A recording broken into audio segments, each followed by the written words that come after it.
What if the person who tore apart your future was the one you were forced to marry? Imagine the man who took everything from you, now demanding your loyalty and love.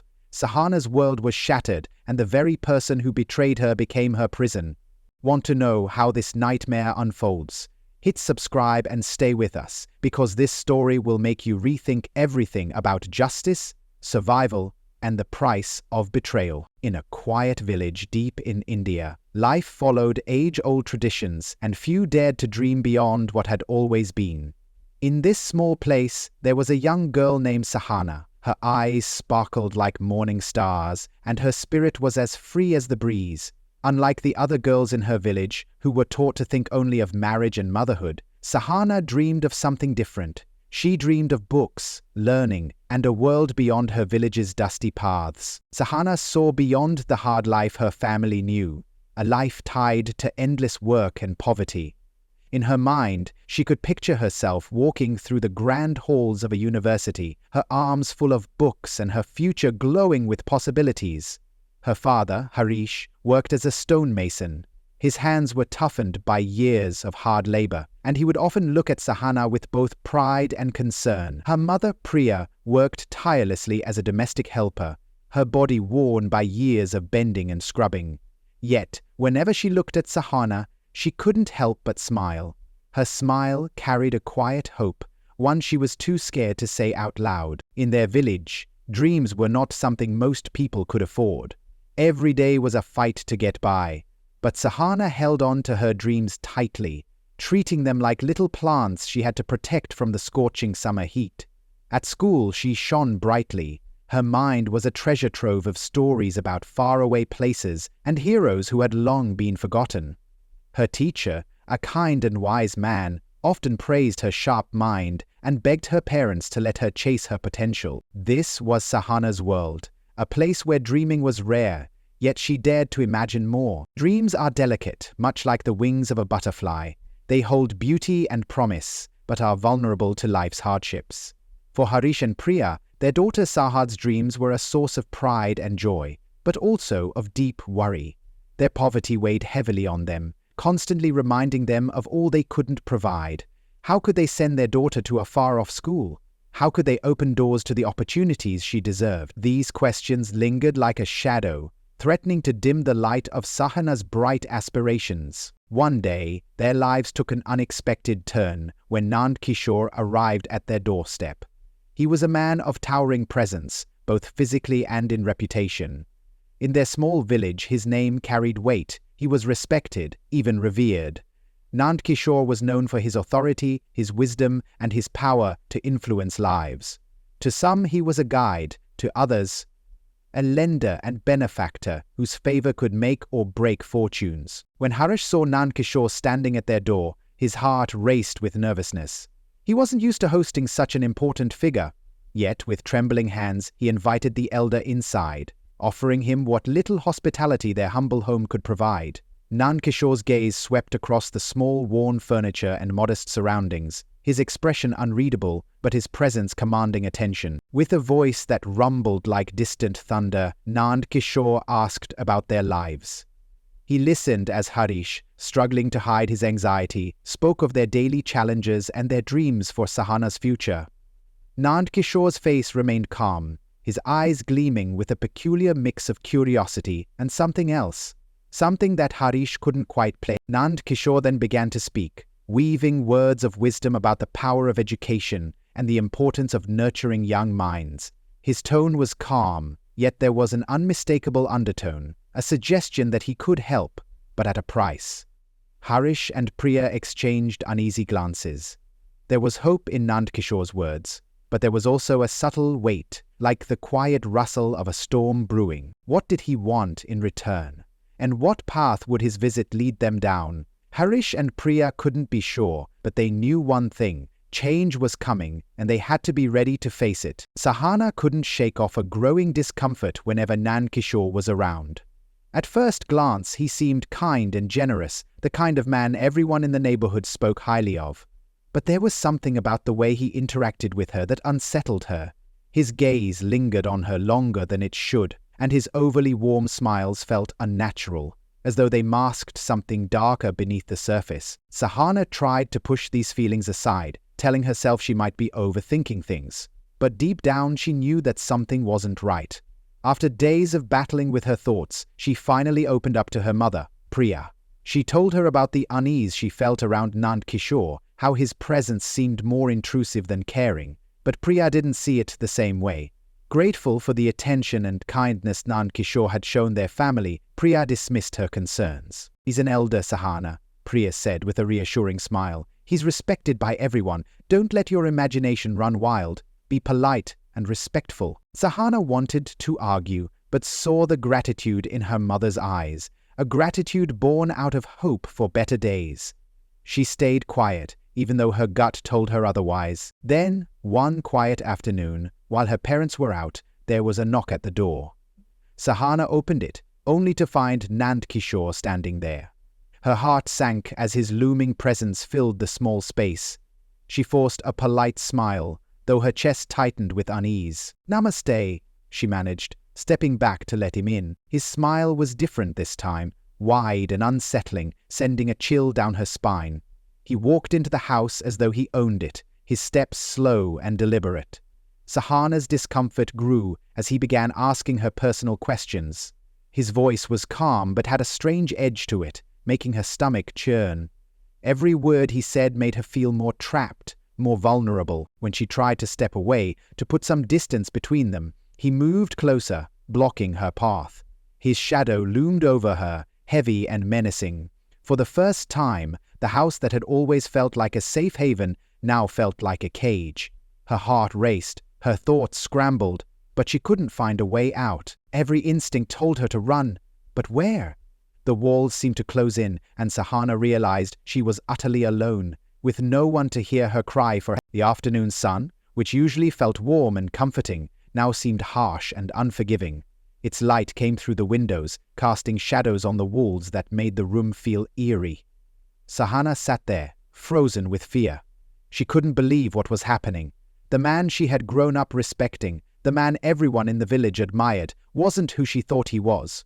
He wasn't the kind and wise elder people trusted. Instead, he showed a side of himself that was cruel and horrifying. He forced himself on her, violating her innocence. When it was over, Sahana felt broken.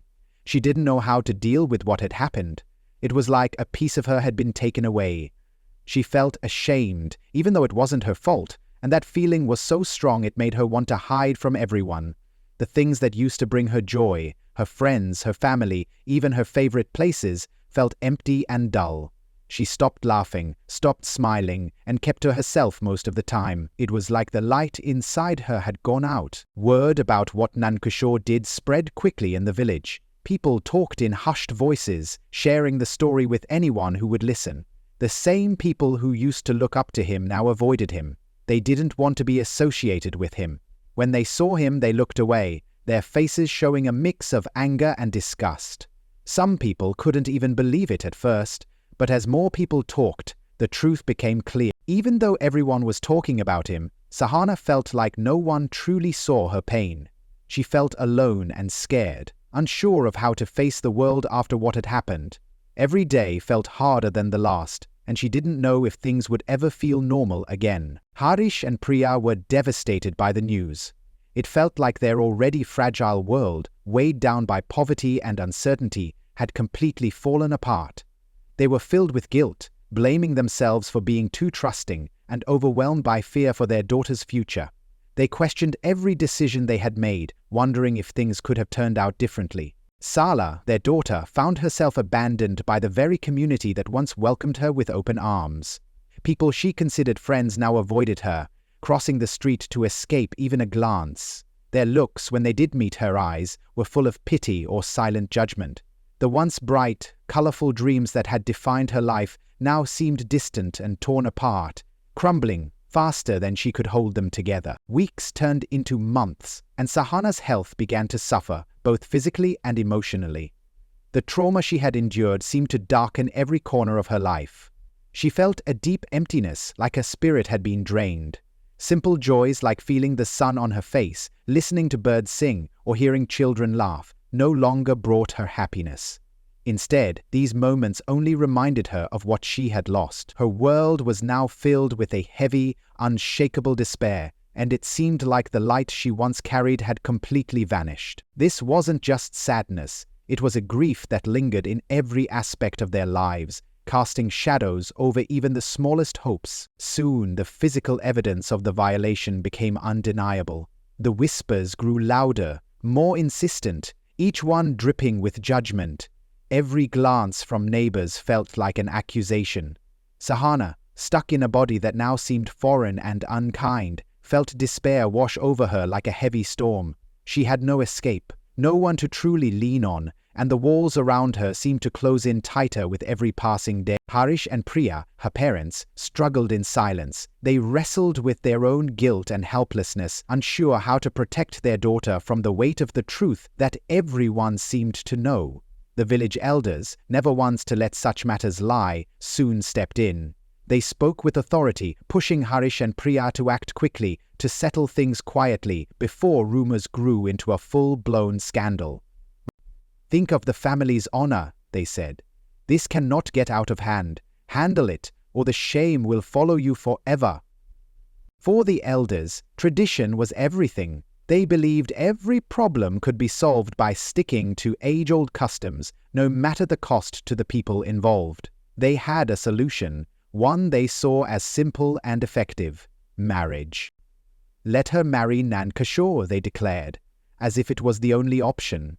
To them, marriage was not just a union of two people, it was a tool to erase mistakes, to mend reputations, and to tie up loose ends. But for Sahana, the thought of marrying Nand Kishore felt like another betrayal, another decision being forced on her without her voice being heard. Harish and Priya sat quietly among the village elders, their faces showing the pain and worry they were trying to hide. The room felt heavy, filled with silence that spoke louder than words. The pressure of what was expected of them felt like a weight they couldn't escape, pushing down on their shoulders as if it was too much to bear. The elders spoke in low, steady voices, their words carrying the weight of centuries of tradition. They talked about honor, about the need to keep the village's peace intact, about maintaining the reputation of their families, no matter what it took. Harish, feeling defeated, could hardly lift his head. He knew, deep down, that what they were saying was true in a way. The village was a small place, with strict rules that didn't leave room for mistakes or change. Anything that threatened the peace of the community would be met with harsh judgment, and Harish knew that a scandal like this could tear everything apart. Priya, on the other hand, was shaking as she tried to speak up. Her voice cracked with emotion as she pleaded for her daughter's happiness, trying to make them see that there was more to life than just preserving the family's name. But her words were lost in the flood of disapproving stares and harsh voices around her. The elders, unmoved by her pain, kept talking about the importance of protecting their family's reputation, about avoiding the shame and rejection that would surely come if the village found out what had happened. Sahana watched from a distance, unable to escape the overwhelming sadness that washed over her. Her parents, caught in a web of poverty and the crushing weight of society's expectations, had made the painful choice to sacrifice her happiness, her very sense of self, all to satisfy a community that had already turned its back on her, no longer seeing her as a person, but as a problem to fix. The wedding was nothing like what it should have been. Instead of joy, there was only emptiness. The ceremony felt more like a mockery than a celebration of love. Sahana, dressed in a bridal gown that felt more like a burial shroud than a symbol of happiness, slowly walked down the aisle. Her feet felt heavy, like they were dragging through thick mud, and her eyes, once full of dreams, were now hollow and emotionless. Nand Kishore stood at the altar, his expression cold and detached, as if he were waiting for a stranger instead of a bride. His eyes didn't hold warmth or affection, only a chilling indifference. Living with Nand Kishore was nothing short of a nightmare. He didn't treat her like a wife or even a partner. To him, she was no more than a possession, something to be owned and controlled. As Sahana's path grows darker and the world around her tightens, you won't believe the choices she must make. Will she escape the suffocating expectations of her village, or will her dream be destroyed by forces beyond her control? Don't miss out. Subscribe now to stay with us as the story takes its next shocking turn. Every touch he gave her wasn't out of love, but a constant reminder of his power over her. His presence in her life was suffocating, making every day feel like a never-ending struggle. It wasn't just the physical acts. It was the feeling of being trapped, like there was no escape from his grip, no way to breathe freely. Days became weeks. Weeks turned into months, and months stretched into years. Sahana, trapped in what seemed like a beautiful but empty cage, survived. Each day felt like she was slowly fading away. She became a shadow in her own life, walking through the motions without truly living. The house that should have been a home became a place where she simply existed, doing what was expected, cooking meals, cleaning, and raising children. She bore 2 daughters, their laughter filling the house with light. Their innocence was a painful reminder of the life that might have been, a life where she was free to choose her path, to be her own person. But instead, she was stuck, watching the years slip by, her own dreams quietly dying inside her. Yet, deep within her, something began to shift. It was a slow, quiet rebellion, almost too small to notice at first. Resentment, like a quiet poison, started to creep into her heart. It was subtle, like a vine twisting through her thoughts, slowly feeding a quiet, rising anger. She began to steal moments for herself. Times when she could look out the window and see the world beyond her 4 walls. The colors of life outside, the sun, the trees, the laughter of strangers, reminded her of the freedom she had once known and lost. Sahana started indulging herself in small ways. At first they were tiny acts that no one would notice. A pause before doing as she was told, a flicker of defiance in her eyes when he spoke to her, a quiet refusal to lower her head in shame. These were just small acts, almost invisible to everyone around her. But for Sahana, they felt like triumphs. Each one was a small crack in the wall he had built around her, a sign that she hadn't completely given up. These moments of rebellion weren't loud or bold, but they were hers, and they gave her a sense of power she hadn't felt in years. As the years went by, something inside Sahana started to change. The deep despair that had once swallowed her whole began to shift, slowly turning into something else. Quiet but firm resolve. She was no longer that broken girl, the one who had been overwhelmed by fear and sadness. No, she was someone different now. She was a woman who had weathered the storm, who had learned how to survive, how to endure, even when everything around her seemed impossible. Every hardship she faced had slowly shaped her into a stronger person, a woman who could stand tall even in the darkest times. Years turned into decades, and with each passing day, Sahana's endurance became her strength. It was a quiet strength, one that no one could see on the surface, but it was there, built from years of surviving in silence. The life she had dreamed of was now just a memory, a life that had been stolen from her by tradition and by the unyielding control of her husband. But the years also brought something else, her daughters, who grew up before her eyes. Their laughter filled the house, reminding her of a joy she had been denied. They were a reminder of the innocence she had once known, the freedom that was taken away from her. Yet, despite the love and joy she felt for them, there was always that bitter taste in her mouth, the taste of her lost youth, the dreams that had been crushed under the weight of her reality. She began to watch him more closely. Her gaze, once filled with fear, now held a sharpness, a quiet, calculating edge. She noticed his habits, his routines, the small ways he had begun to slow down. He was getting older, his movements were no longer as fast, and the iron grip he once held over her seemed less firm. Still, even now, the fear he had planted in her years ago didn't fade. It lingered, a reminder of the man who had kept her in his control for so long. She was no longer the scared young girl, but she hadn't forgotten the way he made her feel. His presence still weighed heavily on her, even if his power had begun to fade. In the quiet of the night, when the house was wrapped in darkness, her thoughts would wander to darker places. She would think about what happened that day, what he did to her, how he betrayed her, and how heavy the feeling of despair had been. With each time she thought about it, the anger inside her grew, like a poison that spread through her heart, getting stronger with each passing day. She started to plan. Her mind became focused, sharp, and determined. She watched him closely, noticing his habits and figuring out where he was weak. Every day, she took another step, quietly working toward her goal, moving like someone preparing for a big moment. Finally, the night arrived. The house was silent, the only sound being the soft breaths of her children as they slept. Sahana's heart beat fast in her chest, but she moved through the house like a shadow, careful and quiet, just like a predator stalking its prey. She got to his room, her feet making no sound on the floor. He was asleep, his chest rising and falling with each breath, completely unaware of what was about to happen. Sahana stood by the door, staring at him as he slept.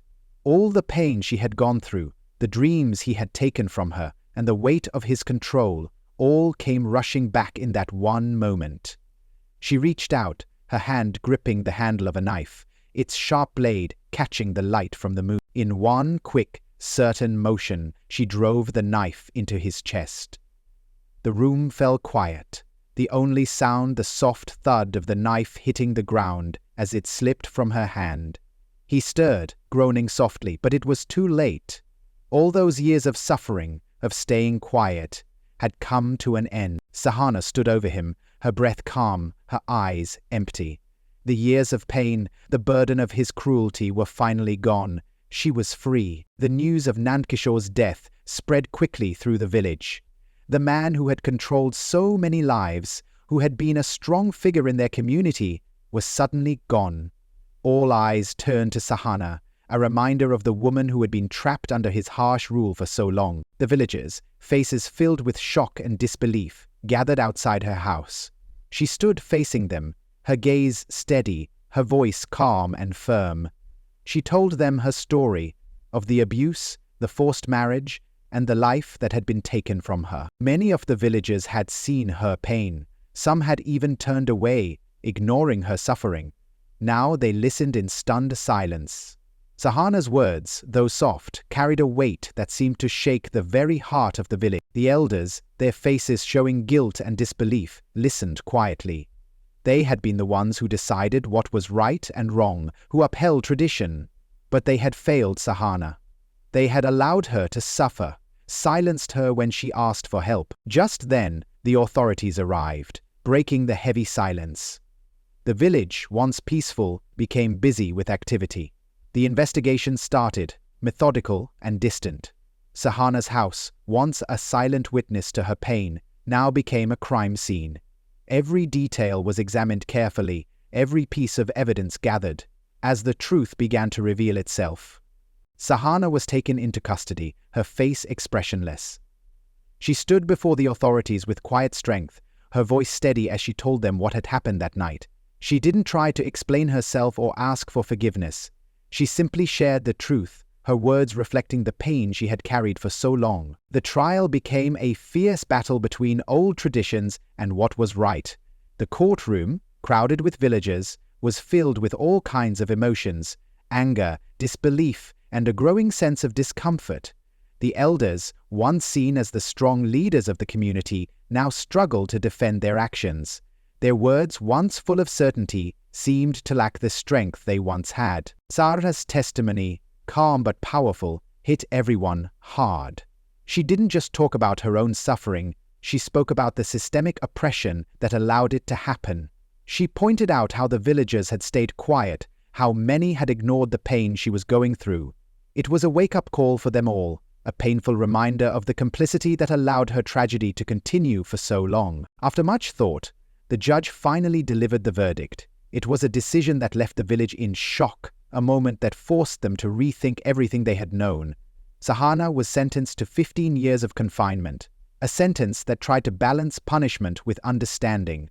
The judge recognized the pain she had suffered, the years she had been trapped, and the torment that had led her to make such a drastic choice. It was clear he didn't see her as just a criminal, but as a woman pushed to her breaking point. The villagers had mixed reactions. Some were quietly upset, unable to understand why the judge hadn't given a harsher sentence. But others, especially those who had always felt for Sahana, found a bittersweet sense of relief. She would still be locked away, but at least there was some recognition that she was more than her actions, that her suffering hadn't gone unnoticed.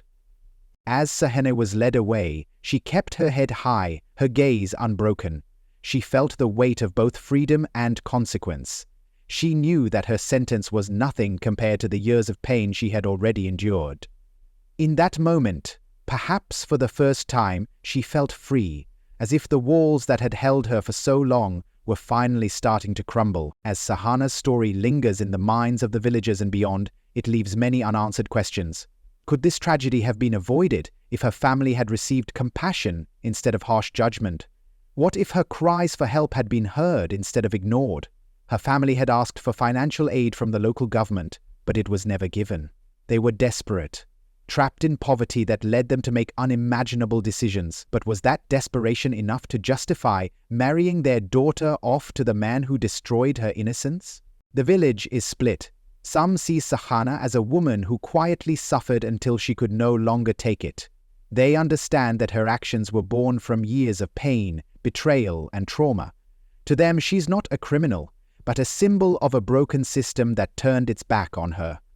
Her suffering wasn't just her own. It was the failure of everyone around her to offer the help she needed. Others, however, cannot overlook the violence of that night. They can't shake the image of the final act and struggle with the idea that desperation could justify taking a life. For them, Sahana crossed a line that represents everything they hold sacred. They see her actions as a betrayal of tradition and values. But the truth is more complicated. Can we ever truly understand the depth of Sahana's pain? Was her action justified? The lines between victim and perpetrator are not so clear, and we are left with the uncomfortable reality that sometimes justice isn't simple or absolute. The village has changed forever. The ripples of Sahana's story echo through the lives of everyone who witnessed it. Her story serves as a reflection of a world that allows abuse to continue unchecked, that forces people into silence, and that accepts suffering without taking action. This is the tragedy that remains. And so we are left asking, when does self-defense become justice, and when does it become a crime? Could Sahana's suffering have been avoided if her family wasn't silenced by poverty? If the community hadn't stood by as her life was destroyed? Would she have been pushed to the edge if someone had cared? Should justice allow victims to be further harmed in the name of tradition? Sahana's story is a stark reminder that trauma leaves scars that don't just disappear, and that no one should have to face such pain alone. We should never turn a blind eye to abuse, because when we do, tragedy is inevitable. The question is, do you want to turn away, or will you stand with those whose suffering goes unnoticed, whose voices are silenced? Subscribe now to stay with us, because these are the stories we need to hear. Stories that show us the harsh truths about justice, survival, and the consequences of ignoring pain. Don't let her story be forgotten.